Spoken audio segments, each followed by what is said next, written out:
It's such an interesting thing because your now reality really has your attention. It does.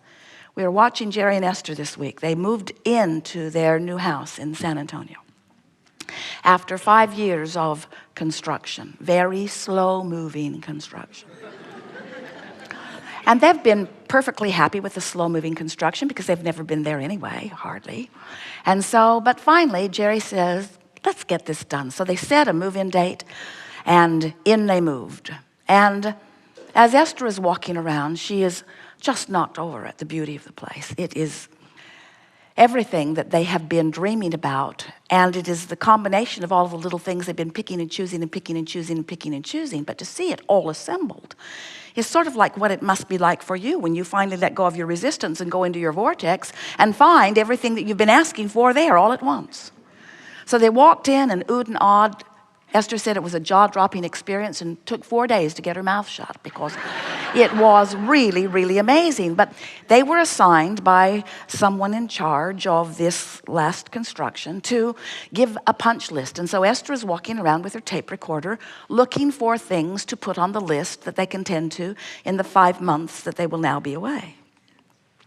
They were there 9 days, and during the 9 days, Jerry and Esther made a very large list of nothing very important, but lots and lots and lots and lots of details. It was fun at first.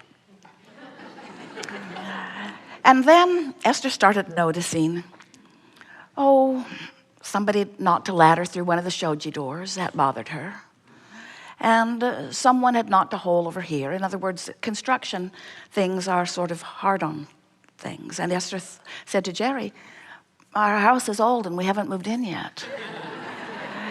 And Jerry said, it's going to get older before you move in, so brace yourself, because there's many more people going to be there. And so Esther began that little discomfort as she began walking around. And then one day, a very nice man came to finish the cabinets in the laundry room. And Esther liked him so much. And then she saw him out on the deck, standing in the dirt, working with his skill saw. And then she saw him tracking all of this dirt and stuff into the house. And she said to him nicely, I'm going to get a broom so we can clean up these rocks so that we don't step on them and mark the floor. And he looked at Esther like she was his own annoying mother and said, ma'am, which in and of itself is annoying, I always clean up after myself. And Esther said, I want you to clean up during so that we don't mark up the floor. So Esther cleaned it up and put a mat out for him to stand in so he didn't have to stand in it. And then as he was back in the room, Esther looked down and there was a screw, a long screw, laying on the wood floor just outside the door of the laundry room. And Esther said to him, see that screw? If someone steps on that screw, it's going to make a mark on my beautiful floor. So Esther picked it up and handed it to him. And he looked back at her, sure now that she is his mother. And didn't say anything. And Esther said, well, I'm going to take off. And off they went. And when they came back, the laundry room was beautifully assembled. And about 4 inches from where that screw had been was a big mark on the floor where he had stepped on another screw, just like Esther created it to be. Esther said to Jerry, look, I pointed that out to him. I told him what would happen, and look what happened. And Jerry looked at Esther and did not say a word.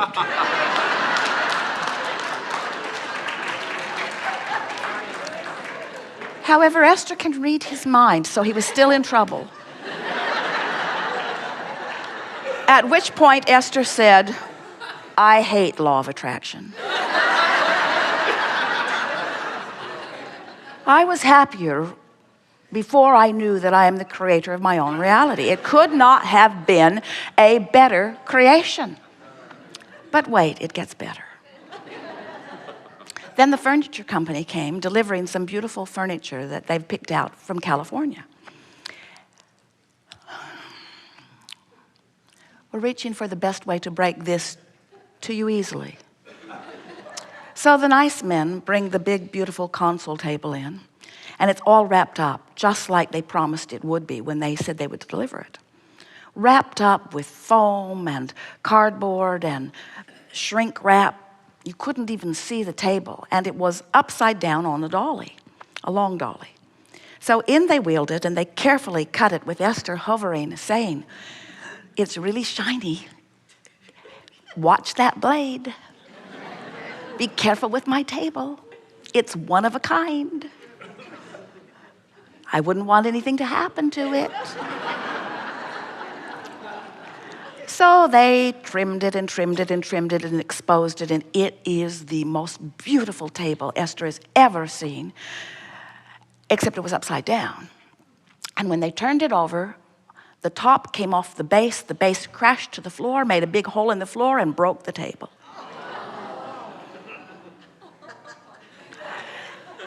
Esther said something that would need to be edited out of this recording if we told you. And Jerry said something that would have to be edited out of this recording if we told you. And then Jerry disappeared for 2 hours. Esther called him on the phone and called him a coward. And then Esther proceeded to say to the men who had no blood in their head at all, they were green then white. Esther said, "This was not your fault. This was an accident looking for a place to be delivered to me. This was not your fault. The top should have not been assembled. 4 little screws were all that were holding it. It was too much weight to be turned over. There were no instructions on it, but all of that is irrelevant. What is relevant is that in an environment of hovering and worry, in an environment of we need to be careful because something could go wrong, in an environment of expectation of things going wrong, things have to go that way. And Esther still hates law of attraction. In other words, she thinks, she doesn't really, but wouldn't it be nice if everyone could anticipate everything that you've got going on vibrationally and compensate for it so that you never have to experience the full wrath of your own creation? But it doesn't work that way, does it? In other words, things happen as you expect them to be. Expectation is the name of the game.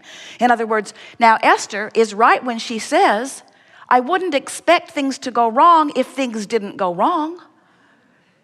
She's not wrong about that, of course.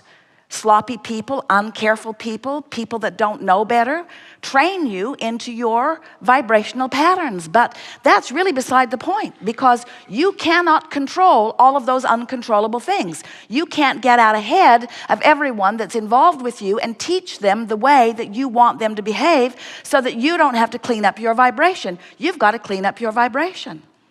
And that's really the thing that we want all of you to know. Now, some of you are thinking, let's see, Esther met Abraham in 1985. Abraham's been saying the same thing for all of those years. Esther still doesn't get it. There's no hope for me. I think I will go home. But really what's happening is Jerry and Esther have a spectacular life. But law of attraction does not make them the exception, ever. Law of attraction treats them the way they offer their vibration to be. It's just that way. You just cannot ask for something different from what you expect. And so this Art of Allowing workshop is really about, the conversation that we want to have is really about training yourself into vibrational alignment with who you really are and what you really want. You see, all the disappointment that you feel, whether it's because someone dropped your table or because someone hurt your feelings or because something went wrong in their life or because they deceived you or you wanted better for them, everything that goes wrong, what it really is about, and this is a little hard to hear, but once you get the hang of this, it's going to free you from so much impossible struggle. What it's really about is that through life, you have created a version of everything, and it is in your vortex of creation. And every bit of disappointment that you have is because you're not, in the moment, living up to the version that you have created. In other words, Esther has created a version of cooperative people and a beautiful house and things unfolding nicely. She's created that version in her mind as they've been driving around the nation, picking things for years and years and years. She has an image in her vortex, not just an image, a vibrational reality of how she wants that to be, how she wants her business to to be, how she wants each and every relationship to be. You all have this too. And when she faces a reality that defies that version, it is the defiance of that version that equals the negative emotion.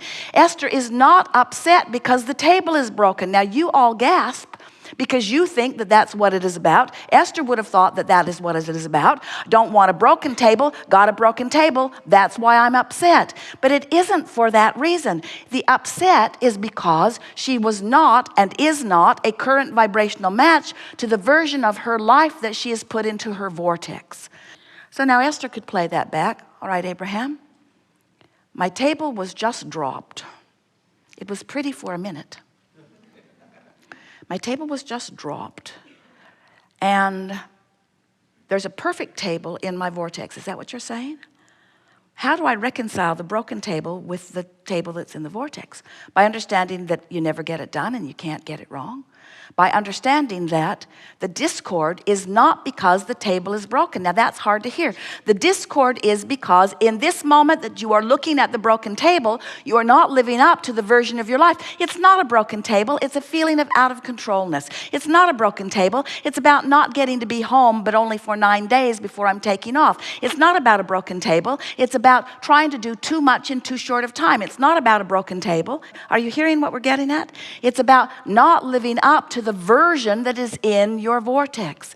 You've got to keep up with you. Life keeps causing you to expand. And it was so interesting because Jerry had walked away and he'd gotten involved in other things and had forgotten about the table. Esther was there while the men were still unwrapping other things, and they were all laughing about it. Esther said, "I'm sorry for my outburst." And the man said, "I thought you took it rather well." And then they began laughing about it and speculating what now and pondering whether it could be fixed. And Esther's talking about how interesting it is and how all of the pieces seem to be there. And someone really good at it may be able to put it into place, and a really good woodworker, and there are several around. In fact, she knows one, could probably have a very good time making that table new again. Now, later, all through the rest of the week, as Esther is walking by, seeing the broken leg on the table, she is looking at it differently. In other words, past the shock of it and into the solution of it.